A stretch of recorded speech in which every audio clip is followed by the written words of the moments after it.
శ్రీమహాగణాధిపతయే నమః. సరస్వత్యై నమః. శ్రీగురుభ్యో నమః. హరి ఓం.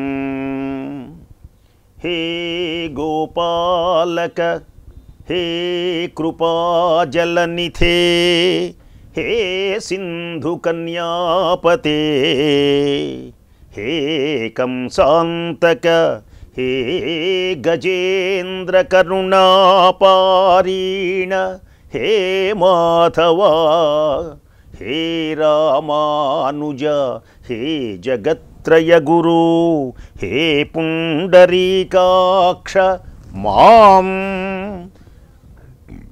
హే గోపీజననాథ పాలయ పరం జానామి నత్వాం వినా. శ్రీనాథ నారాయణ వాసుదేవ శ్రీకృష్ణ భక్త ప్రియ చక్రపాణే శ్రీపద్మనాభాచ్యుత కైటభారే శ్రీరామ పద్మాక్ష హరే మురారే. శ్రీకృష్ణ భగవానుని దివ్య చరణారవిందములకు శతసహస్ర కోటి ప్రణామములు సమర్పిస్తూ, పరమ పుణ్యమై మోక్షమును కలిగించేటువంటిది గజేంద్ర మోక్షం. ప్రతి జీవి వినదగినటువంటిది, వినాలి అంతే. వినదగినది కూడా కాదు, వినాలి. అది ఒక రూల్ అన్నమాట, అదొక శాసనంలాగా ఉంటుంది. ఎందుకనంటే ప్రతి జీవి తనతో అన్వయం చేసుకునేటువంటిది. అహంకరించినటువంటి గజేంద్రుడు కొలనులోకి వెళ్ళి మొసలి చేత పట్టుబడ్డాడు. మాయా ప్రభావం, మోహం, సర్వము నాదే, నేనే. ఇరువురు పోరాడారు. మొసలి చేతిలో చిక్కాడు ఏనుగు. తన వల్ల కాలేదు, ఎవరు నన్ను రక్షించేవాడు, శక్తిహీనుడైపోయినాడు. సుఖముగా హాయిగా ఉండలేక వనములలో దేనికనిక్కడికి రావలే, దేనికని ఈ కాసారములో అడుగు పెట్టవలే. చివరకు ఆ గతి ఇలా పట్టిందే, బాధపడ్డాడు. అప్పుడు భగవంతుడు జ్ఞాపకం వచ్చాడు. అందరూ వెళ్ళిపోయినారు, ఆడ ఏనుగులన్నీ వెళ్ళిపోయినాయి. తనను కాపాడగలిగిన వాడెవడు ఈ సమయంలో? శక్తిహీనుడనైనానే. అప్పుడప్పుడు విన్నాడు, పూర్వజన్మ సుకృత ఫలం చేత భగవంతుడు అనేటువంటి వాడు ఒకడున్నాడని విన్నాడు. ఆయన ఎలా ఉంటాడో తెలియదు. యౌవని చే జనిల్చు జగమెవ్వని లోపల నుండు లీనమై, యౌవని చే జనిల్చు జగమెవ్వని లోపల నుండు లీనమై, యౌవని అందుడిందు పరమేశ్వరుడెవ్వడు, మూల కారణం వెవ్వడు, అనాది మధ్యలయుడెవ్వడు, సర్వము తానయైన వాడెవ్వడు, వాని ఆత్మభవు ఈశ్వరునే శరణంబు వేడెదన్. ఈ లోకములు ఎవరి వల్ల పుడుతున్నదో, ఎవనితో కలిసి ఉంటున్నదో, ఎవని లోపల లయం పొందుతున్నదో, ఎవడు పరమాత్ముడు, ఎవడు ఈ విశ్వానికి మూల కారణము, ఎవడికి పుట్టటము, గిట్టటము, పెరగటము లేకుండా ఉన్నాడు, ఎవడు అన్నీ తానై ఉన్నాడు, అటువంటి ప్రభువైనటువంటి భగవంతుణ్ణి నేను వేడుకుంటున్నాను. నర్తకునిలా పెక్కు రూపాలతో ఎవడు నాట్యం చేస్తున్నాడు? ఋషులు, దేవతలు ఎవరిని కీర్తింపలేరు. ఎవని ప్రవర్తన ఇతరులకు అగోచరమైనటువంటిదో అట్టి దేవదేవుణ్ణి నేను ధ్యానిస్తున్నాను. పుట్టుక, పాపము, ఆకారము, కర్మ, నామాలు, గుణములు లేనటువంటి వ్యక్తి, సత్వగుణ ప్రధానులైనటువంటి వారికి మాత్రమే దరిచేరేటువంటి వాడు. నేర్పరులు చేసేటువంటి ప్రతిఫలాపేక్ష లేనటువంటి కర్మలను సంతోషించేటువంటి ఆ దేవదేవునికి నేను నమస్కరించుచున్నాను. భగవంతుడు శాంతస్వరూపుడు. ఉపనిషద్ వాక్యముల యొక్క సారాంశం పలుకుతున్నాడు గజేంద్రుడు. భగవంతుడు శాంతస్వరూపుడు, మోక్షానికి అధిపతి, ఆనందానికి ఆలవాలం, స్వపర భేదము లేనటువంటి వాడు, దుష్టులకు భయంకరుడు, సంసార బంధువులకు అందనటువంటి వాడు, గుణాల ధర్మాలు కలవాడు, సరళ స్వభావము, విశేషమైనటువంటి జ్ఞానం కలవాడు, అన్ని ఇంద్రియాల కార్యములను చూచేటువంటి వాడు, అన్నిటికీ ప్రభువు, సర్వజ్ఞుడు, దయకు సముద్రము వంటివాడు, అన్నిటికీ మూలపురుషుడు, ఆత్మకు ఆధారమైనటువంటి వాడు, ఇంద్రియాలను ఆజ్ఞాపించేవాడు, దుఃఖాన్ని తొలగించేవాడు, మాయా అనే నీడతో నిండుగా వెలిగేవాడు, ఒంటరివాడు, మిక్కిలి గొప్పవాడు, అన్నిటికీ బీజమైనటువంటి వాడు, ఏ కారణము లేనటువంటి వాడు. అటువంటి స్వామి నన్ను కాపాడాలి, నన్ను కాపాడు స్వామి, నన్ను కాపాడు అంటూ నమస్కరిస్తున్నాను అన్నాడు గజేంద్రుడు. యోగాగ్నిదగ్ధ కర్ములు, యోగాగ్నిదగ్ధ కర్ములు యోగీశ్వరులే మహాత్మున్ ఒండెరుగక సద్యోగ విభాసిత మనముల బాగుగా వీక్షింతురు అట్టి పరము భజింతున్. యోగీంద్రులు యోగం అనేటువంటి అగ్నితో తన పూర్వ కర్మలను కాల్చివేస్తారు. యోగాగ్నిదగ్ధ కర్మాణి, యోగంతో తాను చేసినటువంటి కర్మలన్నీ నశించిపోతే ఇక శూన్యమే, ఏముండదు. అదే భగవంతత్వం అంటే. మంచి లేదు, చెడు, నా పుణ్యం నా పాపం, అది యోగ మార్గం వల్ల లభ్యమవుతుంది. జీవ బ్రహ్మైక్యమే యోగం. యోగ కర్మసు కౌశలం, నేర్పరితనమే యోగం. ఆ యోగ మార్గాన్ని అవలంబించి చిత్త వ్యాపారములను నిరోధించి యోగ మార్గముతో పూర్వ కర్మలన్నిటినీ కాల్చివేసి ఇతరము ఏమీ తలచకుండా ప్రకాశించే తమ యొక్క మనస్సులలో ఏ మహాదేవుని చూస్తున్నారో అటువంటి ప్రభువుని నేను సేవిస్తున్నాను. సద్యో విభాసిత మనములన్ అంటే ప్రకాశించేటువంటి తన మనస్సులో బాగుగా వీక్షించేటువంటి ఆ మహానుభావుడు ఎవరున్నారో అట్టి ఆ దేవదేవుడు నన్ను కాపాడాలి. ఎంత గొప్పగా అన్నాడు. మరొక విశేషం ఏమిటి అంటే, పరమాత్ముడు అన్ని ఆగమాలకు వేదాలకు సముద్రము వంటివాడు. గజేంద్ర మోక్షంలో గజేంద్రుని యొక్క దివ్యమైనటువంటి ఆవేదన, మోక్షస్వరూపుడు, ఆగమాలకు వేదాలకు సముద్రము వంటివాడు, గొప్ప గుణములకు నిలయమైనవాడు, రాపిడి కొయ్యలలో అగ్నివలే సుగుణాలతో దాగి ఉండేవాడు. ఒక కొయ్యలో అగ్ని ఉంటుంది, అది రాచినప్పుడే తెలుస్తుంది.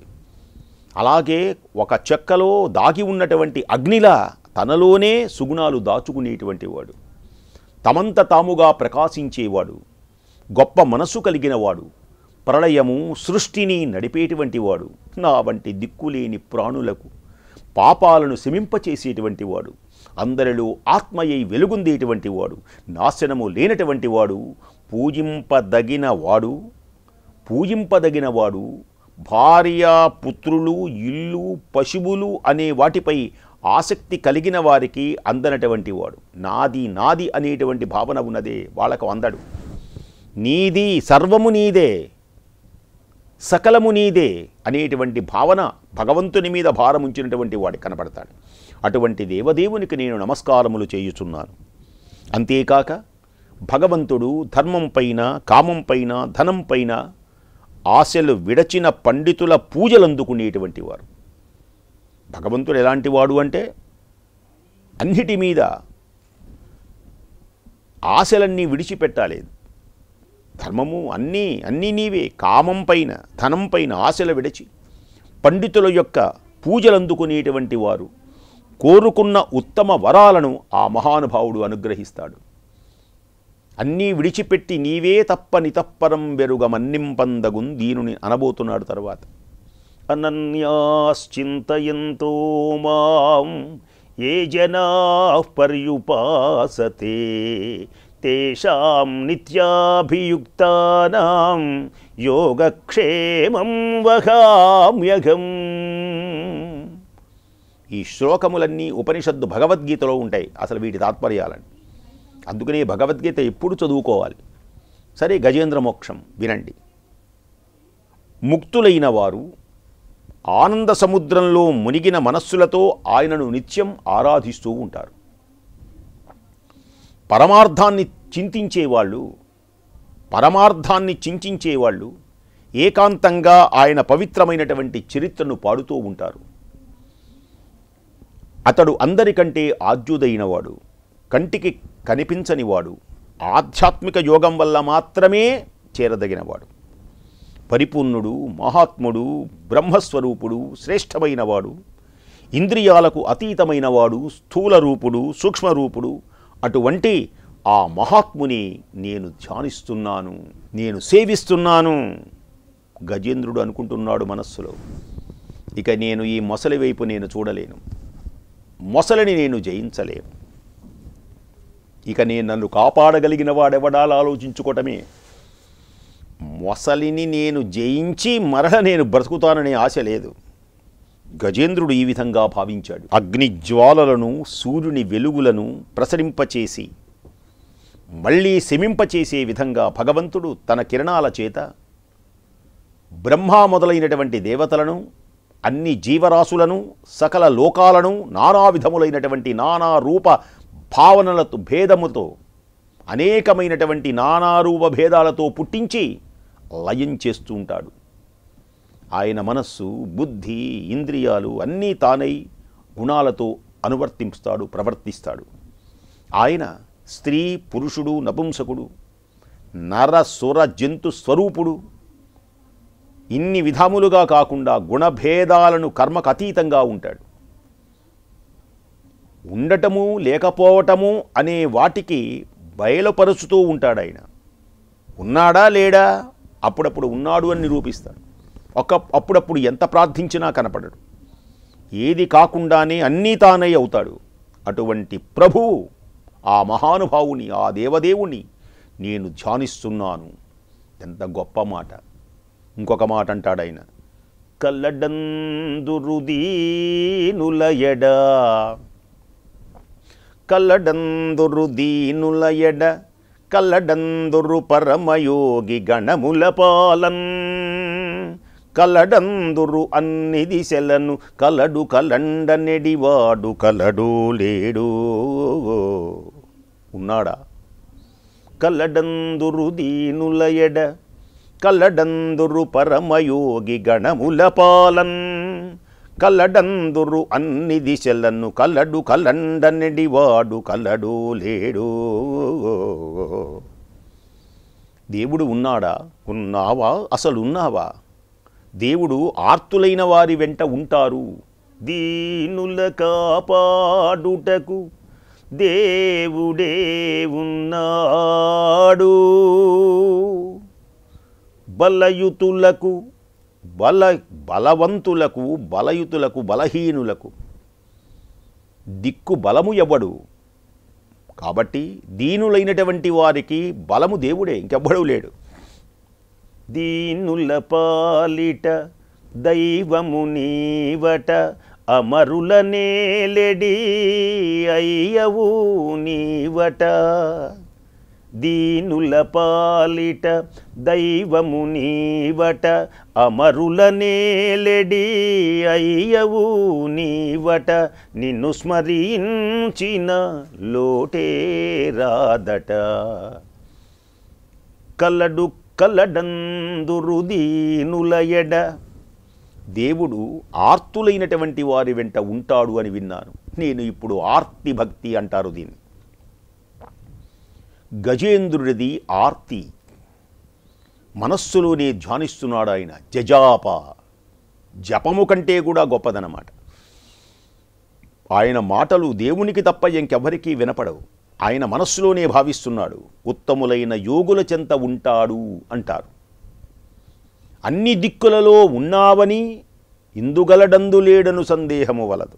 అన్ని దిక్కులలో ఉంటాడని అంటారు. ఉన్నాడు, కల్లడు అంబోది, కలండు గాలి, కలడు ఆకాశంబునన్.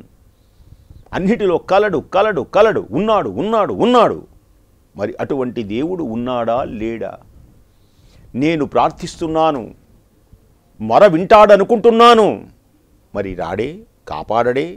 కల్లడందురు దీనులయడ, కలడందురు పరమయోగి గణముల పాలన్, కలడందురు అన్ని దిశలను కలడు కలండనెడివాడు కలడు లేడు. రాడే, కాపాడడే. మాబూటి వాళ్లను, ఈ పాపాత్మలను కరుణించడా? కొందరనే కరుణిస్తాడా? లోగడ కొందరిని కరుణించాడని విన్నాను. ఏ కలుగడే నాపాలి కలిమి సందేహింప కలిమిలేములు లేక కలుగువాడు. నా విషయంలో భగవంతుని యొక్క ఉనికి అనుమానమెందుకు? అతడు ఐశ్వర్యం, పేదరికం అనేటువంటివి చూడకుండా అందరికీ అండగా ఉండేవాడు. నా పట్ల కూడా ఉంటాడు. కలిమి ఉన్న వాళ్ళకే కాపాడతాడా? కాదు కాదు, లేమి వాళ్ళను కూడా కాపాడతాడు. ఒక్కొక్కసారి సందేహం కలుగుతుంది భక్తులకు కూడా. కలవారినే గాని కరుణించలేడా, నిరుపేద మొరలేవి విని పిల్చుకోడా, కల్నీటి బ్రతుకులు కనలేని నాడు, స్వామి కరుణామయుండన్న బిరుదేలనౌమా. ఆర్తులను, వాళ్లను రక్షిస్తాడన్నాడే. కలుగడే నాపాలి కలిమి సందేహింప కలిమిలేములు లేక కలుగువాడు, నా కడ్డపడరాడే నలిన సాధువులచే పడిన సాధుల కడ్డపడడివాడు. నాకు సాయపడడే. అతడు దుర్జనుల చేత చిక్కుకొన్న సజ్జనులను సాయపడతాడు. అసాధువులచే పడిన సాధులను, అసాధువులను ఉంటారు అంటే దుర్మార్గులైనటువంటి వారి చేతిలో సాధువులు నలిగిపోతూ ఉంటారు. కాబట్టి సజ్జనులకు సాయపడతాడు అని విన్నాను. చూడడే నా పాటు చూపుల చూడక చూచువారల కృప చూచువాడు. బయట చూపులు వదలి తననే చూచేవారిని దయతో చూస్తాడు. అది విశేషం. చూడడే నాపాటు చూపులు చూడక చూచువారల కృప చూపువాడు. బయట చూపులన్నీ పక్కన నెట్టి అంతర్ముఖంతో తన యొక్క ఆత్మలో తనను చూచేటువంటి వాళ్ళని కాపాడతాడు. నా కష్టాన్ని చూస్తాడు. కాబట్టి లీలతో నా మొర ఆలకించడే, నా కష్టాన్ని చూస్తాడు. అతడు దీనుల మొరలు తెలుసుకొని తన్ను తానే మరచిపోతాడు. నా మొరను వింటాడు. అన్ని రూపాలు అఖిల రూపముల్ తన రూపమైన వాడు, ఆది మధ్యాంతములు లేక అడరువాడు, భక్తజనముల దీనుల పాలివాడు, వినడే చూడడే తలపడే వేగరాడే, వినడే చూడడే తలపడే వేగరాడే.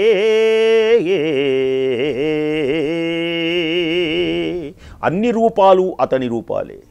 అతనికి మొదలు నడుమ తుది లేదు. అతడే భక్తులకు దిక్కులేనటువంటి వారికి ఆధారం. అందువల్ల అటువంటి దొర నా మొర వినడా, నా బాధ చూడడా, నన్ను దయతలచడా, తొందరగా రాడా. తొందరగా రా స్వామి, బాధలు పడలేను, వ్యథలతో ఉన్నాను వేడుకుంటున్నాడు జీవుడు. భక్తజనముల దీనుల పాలించువాడు. భక్తులైనటువంటి వాళ్ళు దీనులైనటువంటి వ్యక్తులని పాలించేటువంటి వాడైన భక్తజనముల దీనుల పాలివాడు, వినడే చూడడే తలపడే వేగరాడే. లోకాలన్నీ సృష్టి చేసి లోకానికి దూరంగా ఉంటూ లోకానికి అంతరాత్మవై లోకానికి బాగా తెలుసుకోతగినటువంటి వాడివై లోకమే తానై లోకాతీతుడై పుట్టుక లేకుండా ఎల్లప్పుడూ ఉంటూ ముక్తికి నాయకుడవై లోకాన్ని నడిపిస్తున్న పరమాత్ముని నేను ఆరాధిస్తున్నాను. విశ్వకరుడు ఆయనే, విశ్వదూరుడు ఆయనే, విశ్వాత్మ ఆయనే, విశ్వవేద్యుడు ఆయనే, విశ్వం ఆయనే, అవిశ్వం ఆయనే, శాశ్వతుడు ఆయనే.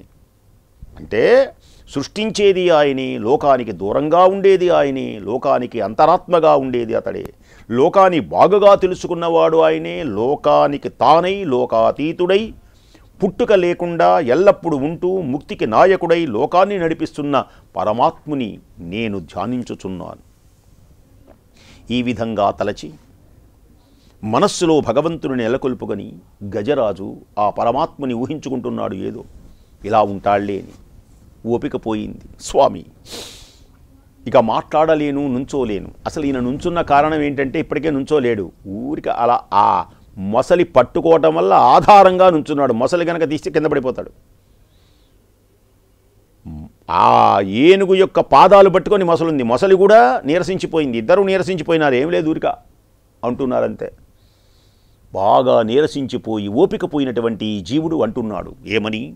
లావక్కింతయు లేదు ధైర్యము విలోలంబయ్యే ప్రాణంబులున్ ఠావుల్ తప్పెను మూర్ఛ వచ్చే తనువుండస్యన్ శ్రమంబయ్యడిన్ నీవే తప్పని తప్పరం బెరుగ మన్నింపందగుందీను నిన్ రావే ఈశ్వర కావవే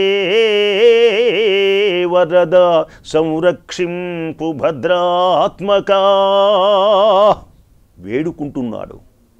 అమృతతుల్యమైనటువంటివి ప్రతిరోజు మనం పఠించాలి. ఏదో ఒక రోజు ఇలాగే అనుకుంటాం మనం.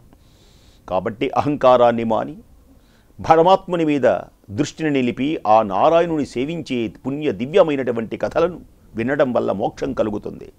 అట్టి పుణ్య సంపద మీ గృహమున తాండవించాలని మరల రేపు ఇదే సమయానికి గజేంద్ర మోక్ష ఘట్టాన్ని విని అందరూ తరించెదరుగాక. స్వస్తి.